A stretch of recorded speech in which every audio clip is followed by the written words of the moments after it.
Bonsoir les élèves du deuxième bac PC, deuxième bac SVT et les filières techniques. On continue toujours avec la correction de l'examen blanc numéro 1 et on passe maintenant à l'exercice numéro 3. C'est un exercice qui contient la résolution des équations et des inéquations des fonctions logarithmes et des fonctions exponentielles ainsi que ses limites et la simplification de quelques expressions qui utilisent les propriétés fondamentales de ln et de l'exponentielle. On commence l'exercice. L'exercice se compose de quatre parties. La première partie, c'est une résolution des équations, puis la résolution des inéquations, puis le calcul de quelques limites et une simplification. Donc, pour résoudre une équation de second degré d'une fonction logarithme népérien, on doit toujours calculer d'abord le domaine de définition de l'équation. Donc le domaine de définition de l'équation E1, c'est l'ensemble des x qui appartient à R, tel que ce qui est à l'intérieur du ln doit être supérieur strictement à 0. Donc domaine de définition de E1, c'est l'ensemble des x qui appartient à R, tel que x moins 2 supérieur strictement à 0, et x plus 2 aussi supérieur strictement à 0, puisque 45 est toujours supérieur strictement à 0, donc ce n'est pas la peine de la mettre. Donc ici, cela veut dire que le domaine de définition est l'ensemble des x qui appartient à R, tel que x supérieur strictement à 2 et x supérieur strictement à moins 2. D'où le domaine de définition, c'est l'intersection des intervalles. X supérieur strictement à 2 donne 2 plus l'infini, et x supérieur strictement à moins 2 donne moins l'infini plus l'infini, et moins 2 plus l'infini, c'est-à-dire leur intersection, c'est l'intervalle 2 plus l'infini. Donc les solutions qu'on va trouver qui ne sont pas dans l'intervalle 2 plus l'infini, elles seront éliminées. Donc on commence la résolution. ln de x moins 2 plus ln de x plus 2 est égal à ln de 45. On sait que ln d'un produit, ln de a plus ln de b égale ln de a fois b. Donc ça va donner ln de x moins 2 fois x plus 2 égale ln de 45. Et on sait aussi que ln de a égale ln de b, cela veut dire que a égale b. Donc x moins 2 facteur de x plus 2 égale 45. X moins 2 facteur de x plus 2, c'est une identité remarquable qui va donner x au carré moins 4 égale 45, d'où x au carré est égal 49. Puisque x au carré est égal 49, alors x égale racine de 49, ou bien x égale moins racine de 49. Racine de 49, c'est 7. Donc le résultat, c'est 7 ou bien moins 7. Mais on sait que moins 7 n'appartient pas à l'intervalle, au domaine de définition qui est 2 plus l'infini.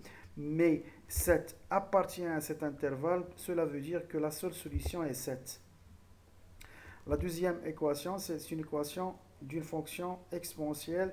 La fonction exponentielle, ce n'est pas obligatoire de mettre le domaine de définition, puisque le domaine de définition de cette fonction est R.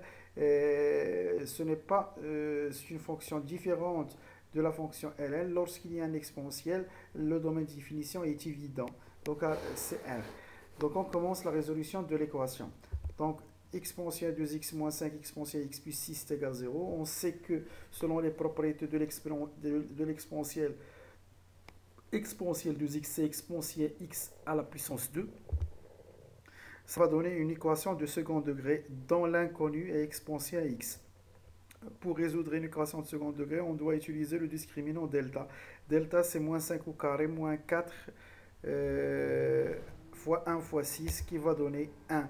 1 supérieur à 0, donc l'équation admet deux solutions. Mais n'oubliez pas que l'inconnu ici, c'est exponentielle x. Alors exponentielle x égale moins b moins racine delta sur 2a qui vaut 2, ou bien exponentielle x est égal moins b plus racine delta sur 2a qui vaut 3. Cela veut dire que exponentielle x est égal 2, ou bien exponentielle x est égal 3. Et pour trouver x, on doit introduire ln pour enlever l'exponentielle. Ça va donner x est égal ln de 2, ou bien x est égal ln de 3. D'où l'ensemble de solutions, c'est ln de 2 et ln de 3. On passe maintenant à la résolution des inéquations. La première inéquation, c'est 1 moins ln de x, facteur de ln de x plus 1 supérieur égal à 0. on doit d'abord, comme d'habitude, calculer le domaine de définition de l'équation. C'est l'ensemble des x qui appartient à R tel que ce qui est à l'intérieur du ln doit être supérieur strictement à 0. Donc x supérieur à 0 et x plus 1 supérieur à 0. Cela veut dire que x supérieur à 0 et x est supérieur à moins 1. Le premier intervalle c'est moins 1 plus l'infini, l'autre intervalle c'est 0 plus l'infini. Leur intersection va donner l'intervalle 0 plus l'infini. On commence maintenant la résolution de l'équation. Pour résoudre une équation, on doit d'abord résoudre l'équation correspond à cette équation. Donc, l'équation, c'est un produit de 1 moins ln de x et ln de x plus 1.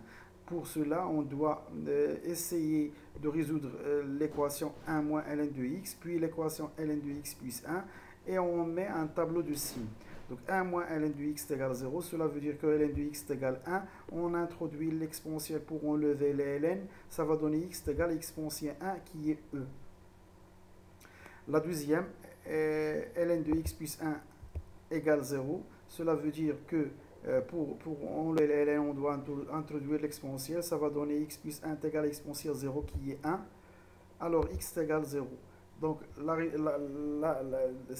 l'équation se compose d'un produit. La première expression a donné x égale e, la deuxième a donné, ou bien il s'annule en x égale 0. Donc, on met le tableau de signes. 1 moins ln de x s'annule. Bien sûr, on travaille dans le domaine de définition qui est 0 plus l'infini. 1 moins ln de x, il s'annule en e. Donc, avant E, on a plus et après E, on a moins. Soit on fait l'encadrement, soit on remplace par un nombre. Par exemple, E, c'est presque 2,8. Entre 0 et E, il y a le nombre 1. Si on remplace donc 1 moins ln de x, x par 1, ça va donner 1 moins ln de 1 qui est 1 moins 0 qui est 1. 1 est positif. Donc, entre 0 et E, le signe est positif. Et entre E et plus l'infini, le signe est négatif. Par contre, ln de x plus 1, il s'annule en 0. Et il est positif de 0 à plus l'infini. Puisque si x supérieur à 0, x plus 1 est supérieur à 1. Et ln de x supérieur à ln de 1, c'est-à-dire ln de x plus 1 est supérieur à ln de 1. ln de 1 c'est 0, donc ln de x plus 1 est toujours supérieur strictement à 0. Cela veut dire qu'il s'annule et qu'il est positif dans l'intervalle tout entier. Alors leur produit est positif de 0 à e et négatif de e à plus l'infini, puisque l'équation c'est 1 moins ln de x facteur de ln de x plus 1 est supérieur à égal à 0. Donc il est supérieur à égal à 0 dans l'intervalle 0e. Il est ouvert du côté de 0 et fermé du côté de e. Il est fermé du côté de e parce qu'il y a supérieur ou égal. Il est ouvert du côté de 0 parce que 0 n'appartient pas au domaine de définition. D'où l'ensemble de solutions, c'est l'intervalle 0e. 0 est exclu parce que la fonction n'est pas définie en 0. Le domaine de définition ne contient pas 0. La deuxième équation, c'est exponentielle x moins 1 facteur de exponentielle x plus 3 inférieur ou égal à 0. Le domaine de définition de l'exponentielle, bien sûr, est R, c'est évident. Donc, c'est un produit. On résout la première équation, exponentielle x moins 1 égale 0. Mais avant ça, on sait que exponentielle de x est strictement positif. Cela veut dire que exponentielle x plus 3 est aussi strictement positif. Cela veut dire que le signe de cette équation, c'est le même signe de exponentielle x moins 1.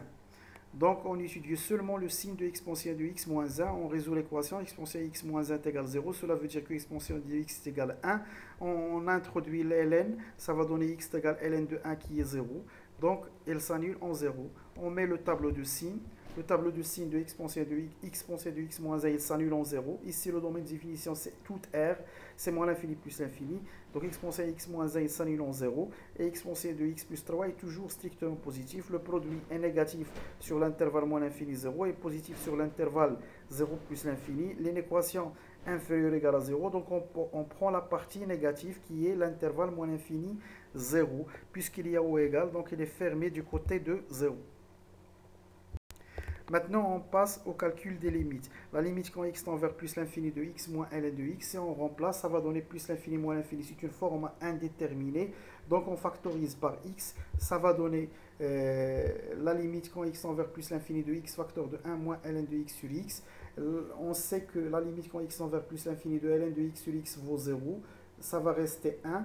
Donc, 1 fois plus l'infini, c'est plus l'infini. Bien sûr, la justification, car la limite quand x tend vers plus l'infini de ln de x sur x est 0. La deuxième limite, la limite quand x tend vers 0 plus de 1 sur x plus ln de x. 1 sur 0, c'est plus l'infini. Et ln de 0 plus, c'est moins l'infini. Plus l'infini, moins l'infini, c'est une forme indéterminée. On unifie le dénominateur ici. Ça va donner 1 plus x ln de x sur x. On sait que la limite quand x tend vers 0 plus de x ln de x, c'est 0. C'est une propriété directe. Ça va rester 1 sur x. 1 sur 0 plus, c'est plus l'infini. Bien sûr, car la limite quand x tend vers 0 plus de x ln de x, c'est 0. Et la limite quand x tend vers 0 plus de 1 sur x, c'est plus l'infini. La troisième limite, la limite quand x tend vers 0 de exponentielle de x plus 1 moins e sur x. Si on remplace par x par 0, ça va donner exponentielle 1, c'est e, e moins e c'est 0, sur 0, 0 sur 0 c'est une forme indéterminée. On a exponentielle x plus 1, c'est exponentielle x fois exponentielle 1, ça veut dire exponentielle x fois e, c'est-à-dire e exponentielle de x moins e sur x. Il y a un facteur commun qui est e, on factorise par e, ça va donner e facteur de exponentielle de x moins 1 sur x. Et on sait que c'est une limite usuelle. La limite quand x tend vers 0 de exponentielle de x moins 1 sur x vaut 1. Ça va donner 1 fois e, c'est e. Bien sûr, car la limite quand x tend vers 0 de exponentielle de x moins 1 sur x, c'est une limite usuelle qui vaut 1. On passe maintenant à la simplification. On veut simplifier cette expression en utilisant les propriétés fondamentales de ln et de l'exponentielle.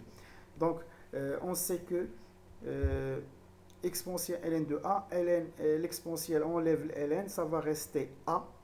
La deuxième, on a ln de 3 exponentielle a, qui est ln d'un produit, ça veut dire égal ln de 3 plus ln de exponentielle a. La troisième, ln de 1 sur 3, on sait que ln de 1 sur a, c'est moins ln de a, ça va donner moins ln de 3. Et la dernière, moins ln de exponentielle 2a, ln enlève l'exponentielle, il va rester moins 2a. Donc, ln de 3 va être simplifié avec moins ln de 3. Et ln de exponentielle a, c'est a, ça va donner a plus a moins 2a, qui vaut 0. La deuxième simplification, b. Donc b, qu'est-ce qu'on a? On sait que exponentielle a sur exponentielle b, c'est exponentielle a moins b. D'où le résultat ln de exponentielle 3 sinus carré a moins 3 cosinus carré a qui va donner exponentielle 3 sinus carré a plus 3 cosinus carré a. Bien sûr, on sait aussi que exponentielle a fois exponentielle b, c'est exponentielle a plus b. Donc, c'est exponentielle 3 sinus carré a plus 3 cosinus carré a plus 2. On factorise par 3. Ça va donner exponentielle 3 facteur de sinus carré a plus cosinus carré a. Et on sait que sinus carré a plus cosinus carré a vaut 1. C'est une propriété connue en tronc commun. Donc, il nous reste 3. 3 plus 2, c'est... ici, qu'est-ce qu'on a fait? On a ln annule l'exponentielle. Il va rester 3 facteurs de sinus carré a plus cosinus carré a plus 2. Et cos carré a plus sin carré a vaut 1. Donc, 3 fois 1, c'est 3. 3 plus 2, c'est 5.